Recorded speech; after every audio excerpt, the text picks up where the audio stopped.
Trust is typically thrown around as a corporate buzzword for customer loyalty. For someone who had their capacity for trust violently destroyed before kindergarten, trust is a literal life-or-death survival mechanism. In 1978, Corey was a typical, happy 4-year-old boy growing up in a small town in Indiana. His childhood environment was in constant motion. His toddler years were spent navigating the busy background of a local restaurant his mother ran, surrounded by wild teenagers and the constant chatter of her trucker CB radio network. Dozens of adults passed through his world without giving him a second thought. When one older friend finally stopped to give him undivided attention, it planted an absolute trust in a tiny kid.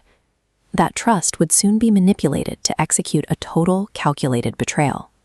That trusted individual weaponized a 4-year-old's innocence, pulling him into a cycle of extreme, repeated abuse. Night after night, Corey faced a terrifying reality. When he tried to scream, he was suffocated with a pillow. He was told that one wrong move meant everyone he loved would be killed, forcing a child to endure silent torture under the impossible vow that he would either save his family or die trying. This diagram illustrates what happens neurologically in these situations. The trauma occurred while his brain was actively forming. The threat detection systems wired themselves directly into his developing biology, permanently locking the alarms in the on position.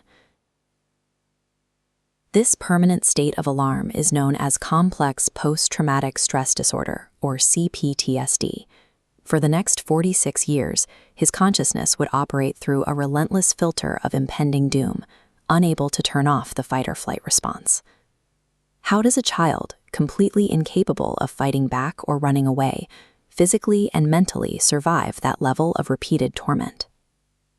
When the physical pain escalated beyond human endurance and earthly escape was impossible, Corey found an internal sanctuary. He would black out and vividly experience holding hands with Jesus, walking and talking for hours in grassy meadows, far away from the abuse. These nightly encounters provided a desperate 4-year-old with the exact reassurance required to endure. Corey credits this ongoing relationship with eventually removing the suicidal spirit that haunted his adult years. Through the darkest imaginable circumstances, he forged a foundational rule for survival. No matter how trapped you are, you never have to walk alone. Surviving the initial trauma was only step one. As an adult, he had to figure out how to function in society while his brain constantly misfired signals of extreme danger. He turned to extreme transparency. Recognizing that healing required recovering out loud, he built a massive support group, documenting strict warnings that seclusion and isolation are the absolute quickest paths to relapse. A medical breakthrough arrived decades later. After 46 years of extreme suffering, he found that medical cannabis targeted the false trauma alarms in his thoughts, quieting the hypervigilance and bringing him a physical sense of situational ease.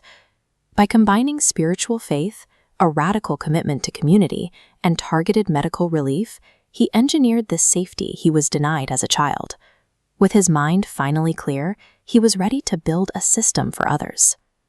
Corey found his professional footing in the construction industry, focusing heavily on trades and DIY home rescues. The standard contractor model is packed with psychological triggers.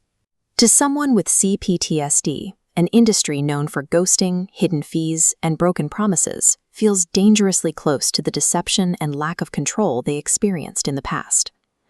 Corey's Homework LLC serves as a rigid architecture of safety, explicitly designed to oppose the chaos he survived.